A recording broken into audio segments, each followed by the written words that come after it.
Hello, welcome back. Today I'm going to work through some methods of examining chromosomal changes. We'll start off with karyotyping. This is a cytogenetic technique used to examine the number and structure of chromosomes in a cell.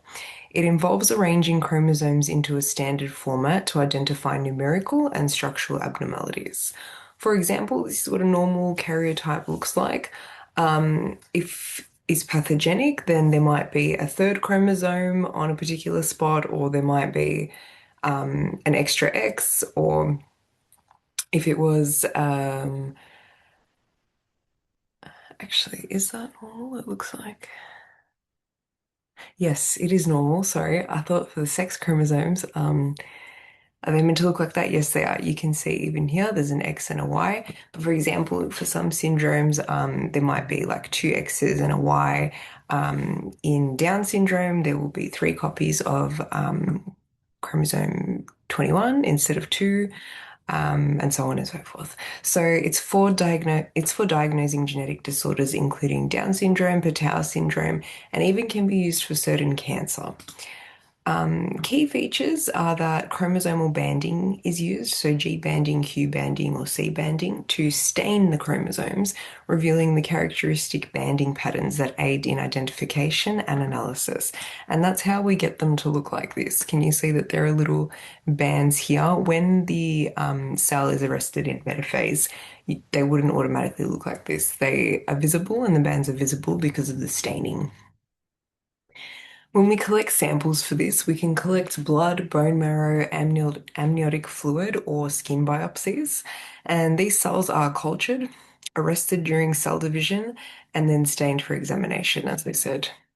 The applications are in prenatal diagnostics. So, in a pregnant woman, you can do a karyotype to investigate chromosome number to test for things like Down syndrome and Patau syndrome, or Klinefelter syndrome. And we can also use it in cancer research, the study of congenital anomalies, which we mentioned, and it, yeah, helps detect conditions arising from chromosomal number changes like trisomies, or even structural alterations like translocations or deletions. Sometimes a particular chromosome, a section of it might be deleted, or sometimes, there can be two chromosomes not next to each other, like in recombination, but sometimes like one from here and one from here can be translocated, and that can be detected with the karyotype. So it sounds great, but the limitation is that it's limited to detecting large scale chromosome changes. So for smaller mutations like CNVs or SNVs, complementary techniques are used like FISH or chromosomal microarray, each for a different thing. So if we start off with FISH, this stands for fluorescence in situ hybridization. This uses fluorescently labeled DNA probes to detect and localize specific sequences on DNA chromosomes. So these probes are complementary to the regions of interest, and the regions of interest can be targeted to an entire chromosome or even individual genes. But the technique is valuable when higher resolution than conventional karyotyping is needed, but full genomic sequencing, like whole genome or whole exome, are not required. I'll give you an example of what this looks like. So this is an example of interface fish. So it's on a female with Down syndrome. So for interface fish, chromosomes can be analyzed in non-dividing cells in interface, right? So we don't have to do like in karyotyping, we don't have to arrest them during cell division. They can just be examined in interface. This is good because then the result takes only around 24 to 48 hours because the cells don't need to be cultured for several days or weeks before analysis. Like as said in karyotyping, we need dividing cells. So here we don't. Fish can be used in pregnancy, usually to count the number of chromosomes in the fetus, typically 12, 18, 13, X and Y.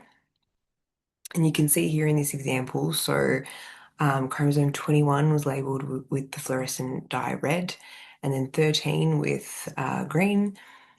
And you can see that there are three. There should be two if it's non-pathogenic, but you can see here, oops. For chromosome 13, we've got one and two as expected, as normal. For chromosome 21, we've got one, two, three, and that's characteristic of Down syndrome. Um, Aneuploidies of these chromosomes are most commonly seen by the end of the first trimester in pregnancy. So that's typically when it's done. Here you can see that the it's not pathogenic because this individual has Down syndrome. So if it's a female, it's the correct number of Y chromosome, which is zero. Females don't have a Y chromosome. Correct number of X, one, two, and chromosome 18 is also fine, one, two. So this is the pathogenic one. And that's fish. Chromosomal microarrays. So these detect CNVs, copy number variants, which are gains or losses of chromosome material. So if there's a duplication or deletion, and it tests these around thousands to millions of loci simultaneously. It's also called molecular karyotyping, and the resolution for a chromosomal microarray is around 10 to 1,000 times greater than conventional karyotyping, like the first one we discussed. The key facts to know is that it can detect 1 kilobyte to several megabytes of data. There are approximately 800 to 1,000 CNVs per individual genome anyway, and 98% of CNVs are actually benign and inherited. So the pathogenic CNVs are linked to developmental conditions, autism, congenital anomalies, and some cancers as well. There are two techniques to discuss for chromosomal microarrays. We can do array comparative genome hybridization or SNP, single nucleotide polymorphism arrays. Let's talk about the first one first. This is kind of what it looks like. So basically what happens is a patient and a reference DNA is labeled red and green. They co-hybridize to a probe array and fluorescence ratio reveals gains or losses. Let's explain a little bit better. In image A here, what you can see is the patient's genome in green is co-hybridized to the array with a control reference genome, and that's the red one, right? The probes are mixed and allowed to hybridize to their complementary sequences on the array. Relative intensities of hybridization of the two probes are measured, indicating either equivalent dosage between the two genomes. So if it's yellow, this one here, or relative gain, green, so it might be like a duplication or something, or red in the patient sample. Okay.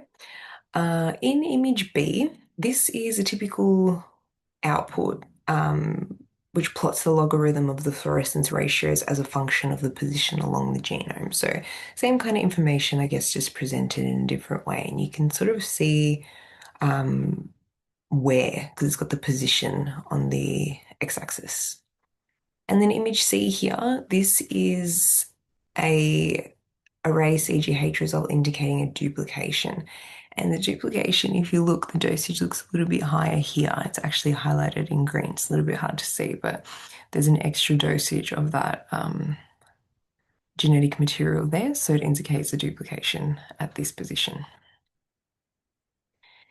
SNP microarrays were discussed in a previous video, but I'll just sort of summarize again. So um, pretend we've got like a known region of the genome. This is one example. And I mean, in some people, it can be like this and it's known. And in other people, it can be like this, right? So the difference is the C and the A. And then this is a synthetic DNA sequence, which was designed specifically to pick up either this one or this one, okay? And it's, got the complementary bases TTG, TT for AACAA. And this one's the same, except it's got the C for the G instead of the G for the C, right? Um, so these synthetic pieces of DNA are spotted onto a glass or silica slide, which is the line here. Then you label the patient sample with a fluorescent dye and incubate it with a slide. So this one's yellow, this one's blue.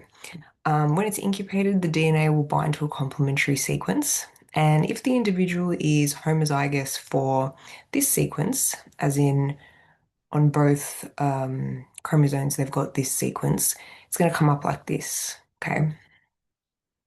So both would have hybridized to this synthetic complementary sample. Likewise, if they were homozygous for the blue one, I didn't put it here, but you wouldn't see the yellow, and instead it would hybridize to this one here.